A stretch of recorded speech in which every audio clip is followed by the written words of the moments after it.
Cómo un niño nacido en una pequeña ciudad de frontera terminó encendiendo la guerra más sangrienta de la historia moderna. Cómo un joven que soñaba con pintar paisajes terminó pintando de muerte a todo un continente.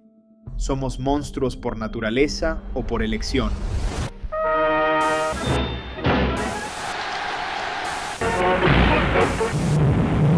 Voll geworden. Wir sind doch jetzt wieder ein so fleißiges und Adolf Hitler no llegó al poder por accidente, no fue un demonio inventado por la historia, fue un ser humano, y eso, precisamente, es lo que lo hace tan aterrador. No podemos comprender el siglo XX sin mirar su sombra, porque Hitler no solo destruyó países, destruyó la idea misma de humanidad en millones de personas. Fue soldado, orador, político, dictador. Pero antes de eso, fue un niño marcado por un padre severo y una madre idolatrada. Fue un joven rechazado, un artista frustrado, un hombre que aprendió a transformar su resentimiento en discurso. No se trata de buscar excusas, ni de justificarlo, se trata de comprender, porque al mirar la historia de Hitler, descubrimos lo más aterrador. El resentimiento, cuando se viste de palabra, multitud y obediencia, puede arrastrar a la humanidad entera hacia su propia destrucción. ¿Qué herida en la infancia puede desatar la furia de un mundo entero?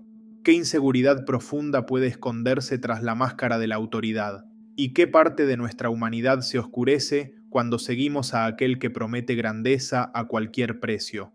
Hoy vamos a entrar en la mente de Adolf Hitler, y quizá, al hacerlo, también miremos hacia adentro. Bienvenidos y bienvenidas a El Camino del Iniciado. Hoy vamos a profundizar en la vida, el ascenso, el delirio y la caída del hombre que transformó su resentimiento personal en una de las mayores tragedias de la historia. Comencemos. Adolf Hitler nació el 20 de abril de 1889 en Braunau am Inn, una pequeña ciudad en la frontera entre Austria y Alemania. Su familia ya cargaba con un peso invisible. Alois, el padre de Adolf, había nacido fuera del matrimonio con el apellido Schicklgruber. En 1876, a los 39 años, Alois buscaba reconocimiento y un lugar más alto en la sociedad. Para ello, decidió adoptar el apellido de su padrastro, y posiblemente padre biológico, Johann Georg Hitler. Fue entonces cuando, en el formulario legal que presentó, el nombre se escribió de forma incorrecta, quedando registrado como Hitler. En aquella época, la ilegitimidad era una marca difícil de borrar, y esa sombra acompañaría a la familia de por vida. Alois era un hombre autoritario, funcionario de aduanas y orgulloso de su disciplina. Como muchos padres de su tiempo, veía en su hijo la continuidad de sí mismo, un futuro funcionario, rígido y obediente, tal como él había sido. Pero Adolf no compartía ese destino. Desde pequeño mostraba un carácter rebelde y una inclinación marcada hacia el dibujo y el arte. El choque entre padre e hijo fue inmediato. Alois imponía castigos físicos, gritos, un control absoluto. Adolf respondía con silencio, con terquedad, con el inicio de un resentimiento que quedaría grabado en su interior para siempre. En contraste, la relación con su madre, Clara Pölzl, fue totalmente opuesta. Clara lo adoraba, lo protegía, lo trataba como a un niño especial. Para Adolf, ella fue refugio y devoción. Cuando enfermó de cáncer de mama y murió en 1907, la pérdida fue devastadora. Él mismo diría más tarde que fue la única persona a la que amó de verdad. Entre un padre rígido y una madre sobreprotectora, Hitler creció en una contradicción, el autoritarismo y la humillación por un lado, el afecto y el amor absoluto por el otro. Ese contraste moldeó un carácter ambiguo, sumisión frente al poder y necesidad desesperada de ser amado y reconocido. ¿Qué ocurre cuando la infancia se divide entre violencia y adoración? ¿Qué cicatrices quedan en un niño que crece atrapado entre el miedo a su padre y la devoción hacia su madre? Hitler no nació siendo un monstruo, fue un niño, pero un niño que aprendió demasiado pronto que la vida podía ser dura, injusta y fría. En esa infancia marcada por la disciplina implacable, el duelo prematuro y la pérdida de todo refugio, comenzaron a abrirse las grietas que con los años se volverían resentimiento. grietas que con el tiempo terminaría pagando el mundo entero. En 1907, con apenas 18 años, Adolf Hitler se trasladó a Viena. Su madre había muerto meses antes, y con ella se había apagado el único vínculo afectivo profundo que lo sostenía. Solo, con un portafolio lleno de dibujos y una fe ciega en su talento, se presentó en la Academia de Bellas Artes. Para su sorpresa, fue rechazado. El comité lo consideró débil en figuras humanas, aunque reconoció cierta habilidad en paisajes y arquitectura. Un golpe directo a su orgullo, pero no pensaba rendirse. Al año siguiente lo intentó de nuevo, y otra vez rechazado. Pero esta vez no fue un simple rechazo. Fue una herida profunda en su identidad, una marca que lo acompañaría para siempre. El sueño artístico que lo había motivado desde la adolescencia se transformó en una frustración que nunca cicatrizó. Años después, él mismo diría: en ese momento me sentí rechazado por la vida misma. La realidad se había impuesto. Hitler no era un artista reconocido, era un joven pobre en una gran ciudad hostil. Entre 1909 y 1913 vivió en albergues para hombres sin recursos, lugares fríos, abarrotados, donde se mezclaban obreros desempleados, vagabundos y marginados. Sobrevivía vendiendo acuarelas y postales de paisajes y edificios vieneses. Caminaba durante horas por la ciudad, ofreciendo su arte barato a transeúntes que rara vez lo miraban. En invierno, el frío era insoportable. Había días en los que no tenía ni para un plato de sopa. Fue en esos años de pobreza cuando el resentimiento comenzó a enraizarse. Hitler miraba la ciudad como un espectador frustrado, los cafés llenos de intelectuales, los burgueses bien vestidos y, sobre todo, los inmigrantes y comerciantes judíos que prosperaban mientras él pasaba hambre. No fue el primero en culpar al otro. El antisemitismo ya estaba presente en la política vienesa, encarnado por figuras como Karl Lueger, el alcalde que usaba un discurso populista y antijudío para ganar seguidores, pero Hitler lo absorbió con una voracidad peligrosa. Para él, la miseria personal había encontrado un enemigo externo. Cada fracaso en el arte se transformaba en un argumento. Ellos eran la causa. ¿Qué pasa cuando un joven hambriento de reconocimiento solo encuentra desprecio? ¿Qué sucede cuando la humillación personal se convierte en ideología? Hitler no inventó el antisemitismo, lo adoptó. No creó la pobreza, la sufrió, pero en la soledad de las calles vienesas comenzó a gestarse algo más peligroso que su miseria, la idea de que su fracaso no era suyo, sino culpa de un enemigo invisible. Entre la indiferencia de una sociedad que lo ignoraba y las tensiones que atravesaban Viena, el joven Adolf comenzó a cultivar un descontento profundo, un refugio oscuro donde la frustración se volvía certeza. Con el tiempo, ese descontento crecería hasta desatar un desastre sin precedentes. En 1914, Europa estalló en llamas. La Primera Guerra Mundial comenzó como una tormenta que arrastró a millones de personas. Para muchos fue una tragedia. Para Adolf Hitler fue una revelación. Ese joven solitario, rechazado por Viena y hundido en la pobreza, por primera vez sintió que pertenecía a algo más grande. Se enlistó como voluntario en el ejército alemán, no en el austríaco que le correspondía, sino en la tierra que ya consideraba su verdadera patria, Alemania.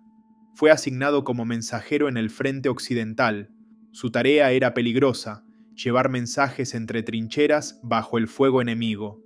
Allí conoció la guerra en carne viva, el barro hasta las rodillas, las ratas devorando restos, el estruendo interminable de la artillería y ese olor penetrante, mezcla de pólvora y muerte, que nunca se borraba.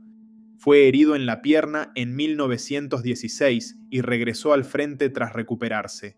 Recibió condecoraciones como la Cruz de Hierro de segunda y primera clase.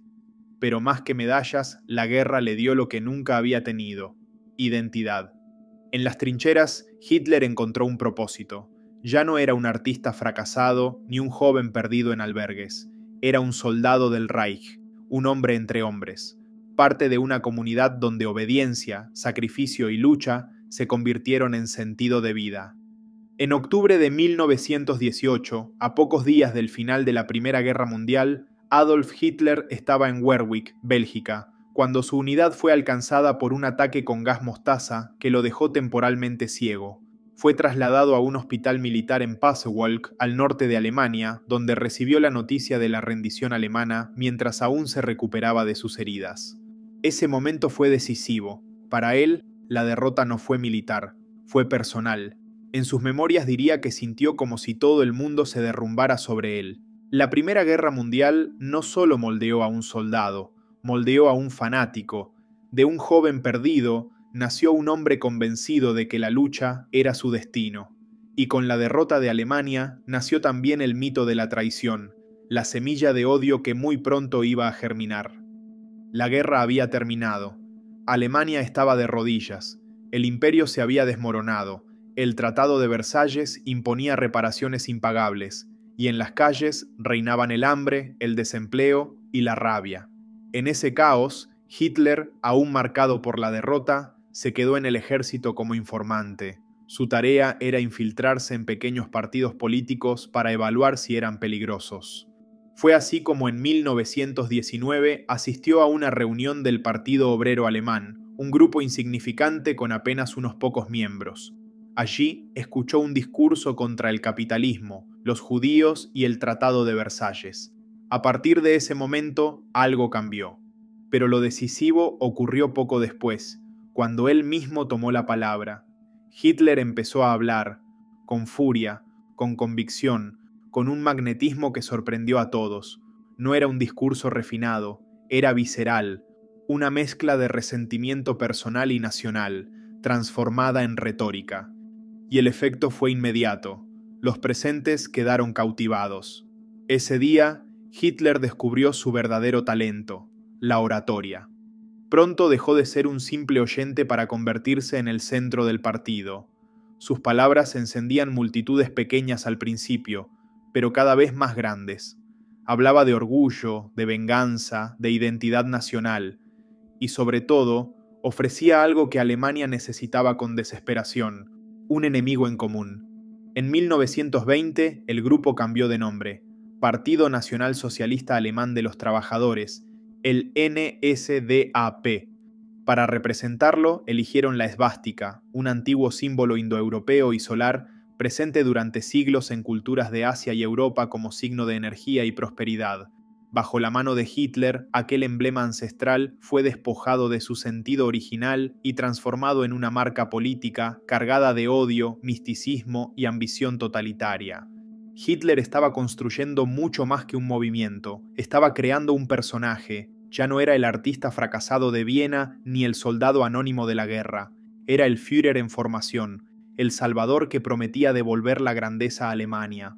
El fracaso personal se transformó en discurso político, la herida de la guerra se convirtió en promesa de venganza, y el joven solitario, que un día había sido ignorado en las calles de Viena, comenzaba a construir el ego que arrastraría a millones.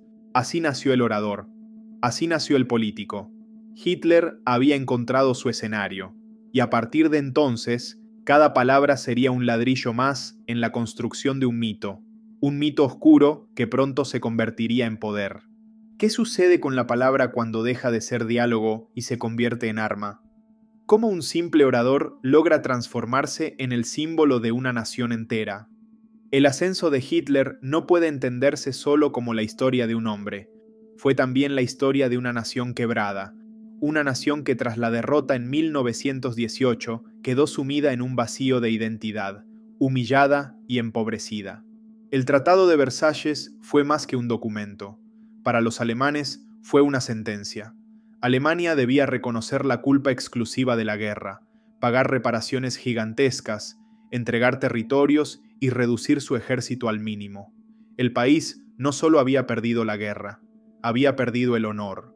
La década de 1920 se convirtió en un infierno económico. La inflación alcanzó niveles absurdos. Un kilo de pan podía costar millones de marcos. El dinero se desvalorizaba tan rápido que los salarios, entregados en fajos, se gastaban en cuestión de horas. Las familias desesperadas usaban los billetes para encender la estufa, porque el dinero en papel era más barato que la leña. Las promesas de la República de Weimar parecían frágiles, débiles, incapaces de contener la tormenta. Los políticos eran vistos como corruptos, ineficaces, ajenos al sufrimiento del pueblo. Mientras tanto, en las calles, la violencia crecía. Comunistas y nacionalistas se enfrentaban en choques sangrientos. Cada esquina podía ser escenario de una batalla campal. En ese caos, Hitler encontró terreno fértil. La gente no quería discursos complicados, quería respuestas simples, quería un culpable, quería un líder que prometiera devolverles aquello que habían perdido: orgullo, unidad, grandeza. El símbolo de la esvástica transmitía una sensación de comunidad, las marchas con antorchas, de ritual y pertenencia. El nazismo no era solo política, era espectáculo, era propaganda, era liturgia. Sobre todo, era una promesa de sentido. El caldo de cultivo estaba listo: un país humillado, una economía destrozada, un sistema político débil y un pueblo ansioso por creer en alguien. Hitler no creó la miseria ni el odio, los convirtió en discurso, en bandera y en identidad. El nazismo no nació de la nada, fue la consecuencia de heridas profundas, de frustraciones colectivas y de un país dispuesto a entregar su libertad a cambio de una ilusión de grandeza. El 30 de enero de 1933, Adolf Hitler fue nombrado canciller de Alemania. Muchos pensaron que sería una figura decorativa, un agitador útil que el presidente Hindenburg y las élites conservadoras podrían controlar. Lo que no imaginaron es que en pocos meses, aquel hombre que años antes dormía en albergues miserables iba a convertir a la democracia alemana en una dictadura totalitaria. El cambio fue inmediato. En febrero de 1933, un incendio destruyó el Reichstag, el parlamento alemán. Hitler culpó a los comunistas y lo utilizó como excusa para imponer el decreto del incendio del Reichstag, que suspendía derechos fundamentales como la libertad de prensa, de reunión y de expresión. Un mes después, se aprobó la ley habilitante. Con ella, Hitler podía aprobar leyes sin el consentimiento del Parlamento. En la práctica, Alemania ya no era una república, era un régimen donde el Führer y sus allegados decidían todo. Los partidos opositores fueron ilegalizados, los sindicatos disueltos, y en cuestión de meses, el mapa político alemán quedó reducido a una sola voz, la del Partido Nacional Socialista. Pero Hitler entendía algo fundamental: no bastaba con tener poder, había que construir un mito. Los congresos de Nuremberg se convirtieron en espectáculos gigantescos, diseñados para hacer sentir a cada individuo parte de algo eterno. Miles de antorchas iluminaban la noche, columnas humanas desfilaban al unísono. En ese escenario, Hitler no era un político más, era un mesías. El saludo nazi no era solo un gesto, era un rito de pertenencia. Levantar el brazo significaba someter la individualidad al colectivo, perderse en la masa. El régimen se consolidó en tres pilares fundamentales: la propaganda, la represión y la ley convertida en odio. La propaganda fue dirigida por Joseph Goebbels, un maestro de la psicología social y de la manipulación de masas.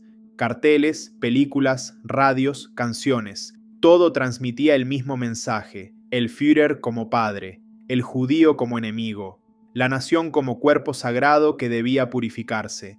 La represión estuvo en manos de la Gestapo y las SS, comandadas por Heinrich Himmler.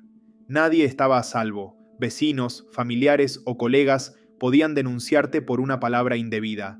La vigilancia era total, el miedo permanente.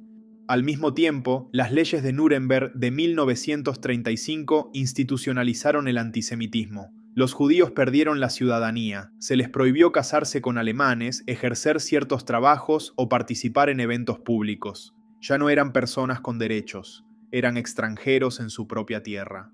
La maquinaria del odio no funcionaba solo con leyes o policías, funcionaba porque millones lo aceptaban, porque cada desfile, cada consigna, cada símbolo reforzaba la ilusión de pertenencia.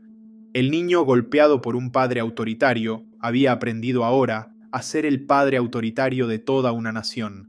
Así, en apenas 2 años, Hitler pasó de ser un agitador político a convertirse en el líder absoluto del Tercer Reich. Su voluntad era ley, su ideología, doctrina, y su odio, un engranaje que movía a millones. La maquinaria estaba lista, una maquinaria perfecta para conquistar, destruir y exterminar. Y muy pronto esa maquinaria se pondría en marcha, arrastrando al mundo entero hacia la guerra. Antes de continuar, hay algo importante que debemos mencionar, porque entender al nazismo sin su obsesión por el mundo esotérico sería dejar incompleto el retrato. Hitler no solo buscó poder político, buscó dotar a su odio de un aura sagrada, y ese delirio terminó costándole al mundo decenas de millones de vidas. El nazismo no fue solo política ni guerra. En sus cimientos ardía también un delirio místico, símbolos antiguos, razas perdidas y sueños de pureza espiritual. Hitler, Himmler y las sociedades secretas que los rodeaban se sumergieron en esos mitos. Mucho antes de que los tanques rodaran por Europa, en los pasillos silenciosos de logias ocultistas ya se murmuraban otras guerras. No eran batallas por territorios, sino por creencias. La promesa no solo era un Reich de 1000 años, era el regreso a una edad perdida, Atlántida. En el siglo XIX, la ocultista Elena Blavatsky habló de las razas raíz, grandes etapas en la evolución de la humanidad. Según ella, la quinta era la raza aria, la humanidad actual, en tránsito hacia formas futuras más espirituales. Pero lo que en Blavatsky era metáfora esotérica, el nazismo lo transformó en dogma biológico. Donde ella veía ciclos espirituales, Hitler y Himmler vieron jerarquías de sangre, una supuesta misión divina que justificaba la dominación de un pueblo sobre todos los demás. Heinrich Himmler, el arquitecto de las SS, fue quien más se obsesionó con estas ideas. Para él, las SS no eran una simple organización militar, eran una orden sagrada, herederos de los caballeros templarios y guardianes de un secreto ancestral. El 1 de enero de 1935, Himmler fundó la Ahnenerbe, la Asociación de Investigación de la Herencia Ancestral, un instituto creado para rastrear supuestas pruebas del origen divino de los arios. Desde allí se financiaron expediciones al Tíbet, Islandia y los Alpes, en busca de huellas de civilizaciones perdidas como la Atlántida y de ancestros míticos que, según creían, habrían legado a sus descendientes un conocimiento oculto y sagrado. Las investigaciones recopilaban láminas con símbolos y restos de diversas culturas que se repetían a lo largo de la historia. Soles, serpientes, pirámides, cuernos, figuras con los brazos alzados. Para los ocultistas de la Ahnenerbe, aquello no eran simples coincidencias, sino la prueba de una religión primordial universal que, según su visión, unía a Atlántida, Hiperbórea y los primeros arios. Los uniformes negros de las SS no eran simples trajes, eran vestiduras rituales de una orden mística. Su castillo de Wewelsburg no era cuartel, sino santuario, un templo para recrear ceremonias, invocar símbolos y entrenar a sus hombres como caballeros de una nueva cruzada. Creía que cada uno de sus hombres era heredero de caballeros templarios y descendiente de los atlantes, y que bajo su mando los arios recuperarían los poderes perdidos de sus ancestros, que el sacrificio de los impíos y la pureza de la sangre abrirían el camino hacia una humanidad renovada. Así nació un delirio que vistió de espiritualidad lo que en verdad era odio. El nazismo no buscaba solo conquistar el mundo, quería reescribir el origen mismo de la humanidad. Creyeron que purificando la sangre volverían a ser dioses, pero lo único que alcanzaron fue el infierno que ellos mismos encendieron. El 1 de septiembre de 1939, a las 4:45 de la madrugada, los cañones del acorazado alemán Schleswig-Holstein abrieron fuego contra la guarnición polaca de Westerplatte. Ese disparo no solo inició la invasión de Polonia, ese disparo encendió la mecha de la Segunda Guerra Mundial. Hitler había prometido que Alemania no soportaría más humillaciones, y ahora su maquinaria bélica demostraba al mundo lo que significaba la Blitzkrieg, la guerra relámpago. Tanques avanzando sin pausa, aviones bombardeando ciudades enteras y tropas coordinadas que arrollaban defensas en cuestión de días. En pocas semanas, Polonia fue derrotada y dividida con la Unión Soviética, pero aquello era solo el comienzo. Entre 1940 y 1941, Alemania ocupó Dinamarca, Noruega, Bélgica, Holanda, Luxemburgo, Francia, Yugoslavia y Grecia. Las tropas nazis marchaban victoriosas por París mientras el mundo contenía la respiración. Inglaterra resistía sola bajo los bombardeos de la Luftwaffe. Ciudades como Londres y Coventry quedaron en ruinas durante el Blitz. noches enteras iluminadas por fuego y sirenas. Pero el verdadero sueño de Hitler no estaba en Occidente, estaba en el Este.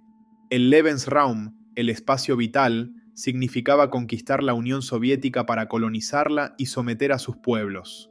En junio de 1941 lanzó la Operación Barbarroja, la invasión más grande de la historia. Más de 3 millones de soldados alemanes cruzando la frontera soviética. La guerra dejó de ser convencional, se convirtió en una guerra de exterminio. Los comisarios políticos eran ejecutados en masa, aldeas enteras eran arrasadas, millones de prisioneros soviéticos murieron de hambre y frío en campos improvisados. Y mientras el ejército avanzaba, otro plan ya estaba en marcha, el Holocausto.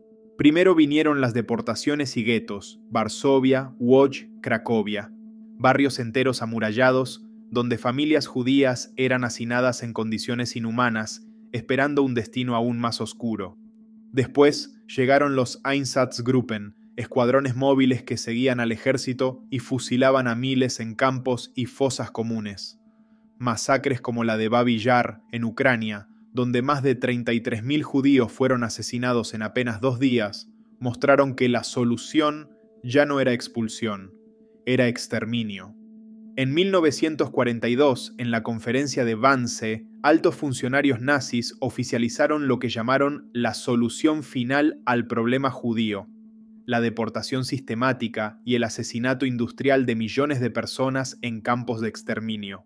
Auschwitz, Treblinka, Sobibor, Chelmno, Majdanek, cada uno de esos nombres se convirtió en sinónimo de horror.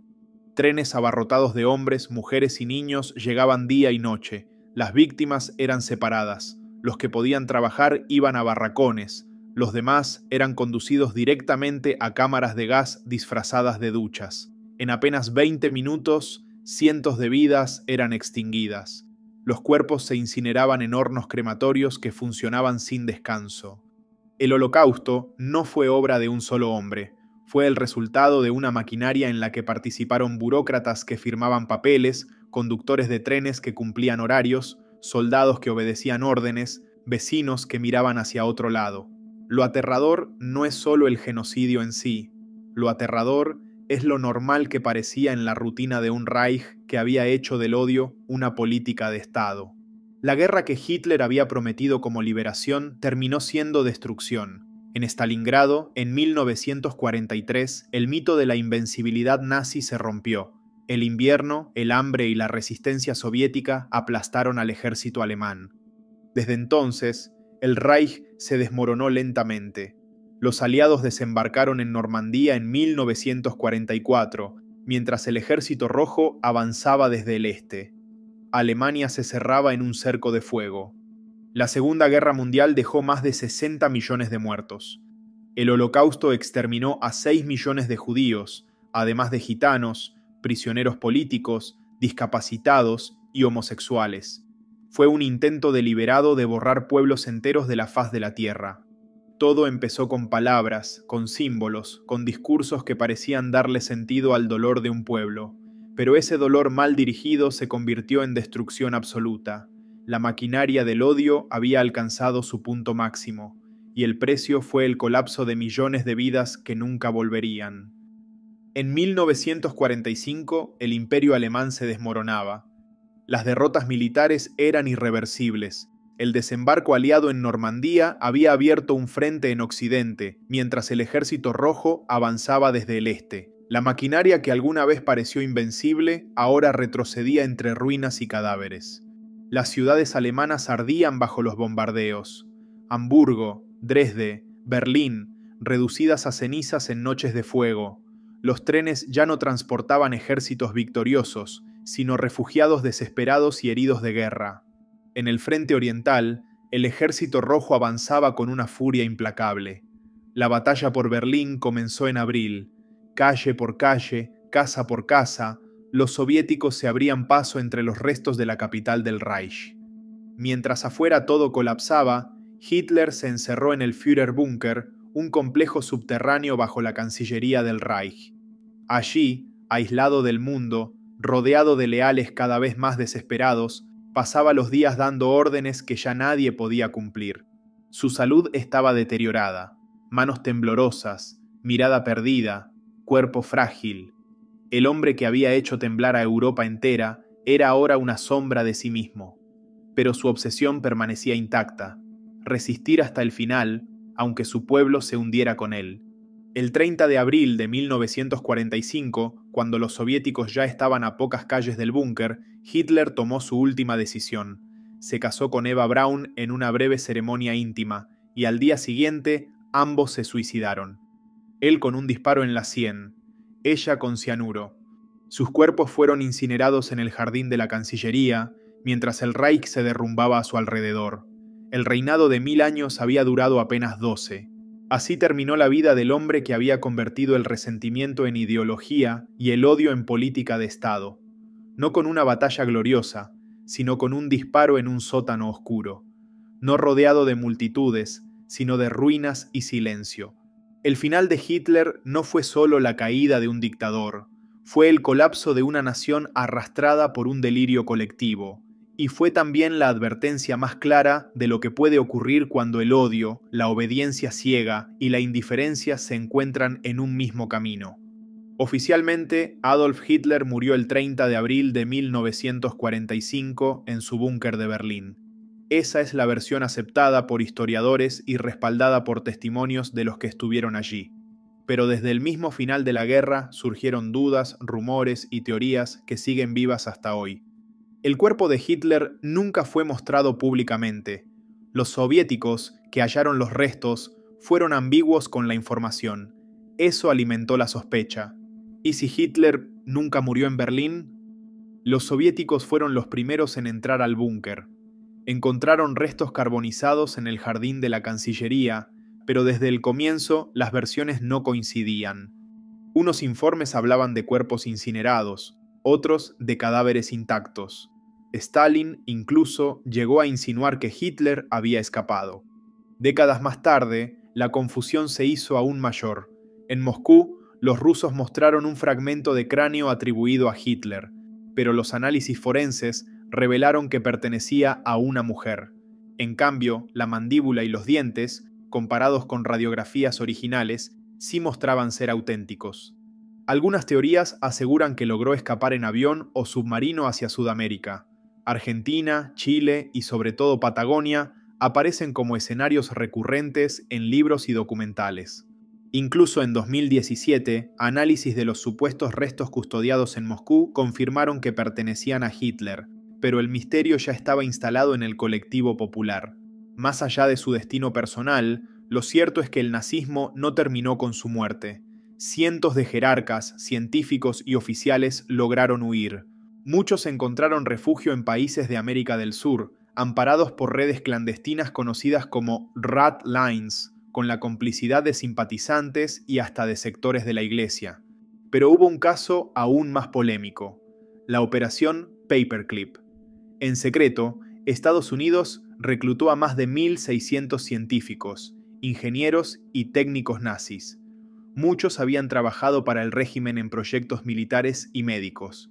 Entre ellos estaba Wernher von Braun, creador de los misiles B-2 que arrasaron Londres, y que después se convertiría en pieza clave del programa espacial de la NASA. Así, mientras el mundo juzgaba en Nuremberg a algunos responsables del horror, otros eran absorbidos por potencias que los necesitaban para la Guerra Fría. El nazismo, lejos de extinguirse en 1945, se fragmentó, se escondió y se reinventó en nuevas formas de poder. Quizá Hitler murió en Berlín, quizá no. Lo cierto es que, aunque el hombre desapareció, su legado no quedó enterrado en un búnker. Se dispersó por el mundo, en ideas, en redes, en secretos de Estado, y esa es, tal vez, la parte más inquietante. El nazismo nunca murió del todo, solo cambió de rostro. Adolf Hitler nunca fue sometido a un examen psiquiátrico formal en vida, pero su personalidad, sus discursos y sus actos han sido estudiados durante décadas por cientos de psicólogos, psiquiatras e historiadores que intentaron responder a una pregunta inquietante: ¿qué clase de mente fue capaz de arrastrar al mundo a su propia destrucción? Los diagnósticos varían. Algunos especialistas lo encuadran dentro del trastorno narcisista de la personalidad, un ego desmedido, necesidad constante de admiración, incapacidad para aceptar críticas y la convicción de estar destinado a ser el salvador de su pueblo. Otros señalan rasgos de paranoia, la obsesión con conspiraciones, la desconfianza hacia todos, la creencia de que enemigos invisibles amenazaban constantemente su vida y su causa. También hay quienes destacan elementos de psicopatía, ausencia de empatía, desprecio por la vida humana y manipulación calculada de masas. Su infancia marcada por un padre autoritario y una madre sobreprotectora pudo haber sembrado en él esa mezcla de necesidad de afecto y desprecio hacia la autoridad. El rechazo en Viena y la pobreza habrían alimentado su resentimiento, transformándolo en odio hacia el otro. La guerra, por su parte, le dio lo que más anhelaba: pertenencia y propósito. Y ese cóctel de heridas personales y circunstancias históricas formó el contexto perfecto para que sus ideas se volvieran extremas. Un informe estadounidense elaborado en plena guerra lo describía como un hombre emocionalmente inestable, narcisista, con tendencias histéricas y profundas inseguridades. Otros estudios posteriores apuntan incluso a la posibilidad de enfermedades neurológicas agravadas por el abuso de sustancias recetadas por su médico personal, Theodor Morell, entre las cuales se encontraban las metanfetaminas, administradas en forma de pervitin, potentes opiáceos como la oxicodona, además de barbitúricos, hormonas y un cóctel interminable de vitaminas e inyecciones experimentales. Sea cual sea el diagnóstico, lo cierto es que Hitler combinaba rasgos clínicos con un talento innegable para la oratoria y la manipulación, y esa combinación lo convirtió en un líder devastador. Quizá la pregunta no sea únicamente qué desorden psicológico padecía, sino qué heridas sociales y colectivas le permitieron convertirse en lo que fue, porque el verdadero peligro no residía solo en su interior, sino en las multitudes que decidieron seguirlo. Adolf Hitler no fue un monstruo salido del infierno, fue un ser humano, y eso es lo más perturbador de todo.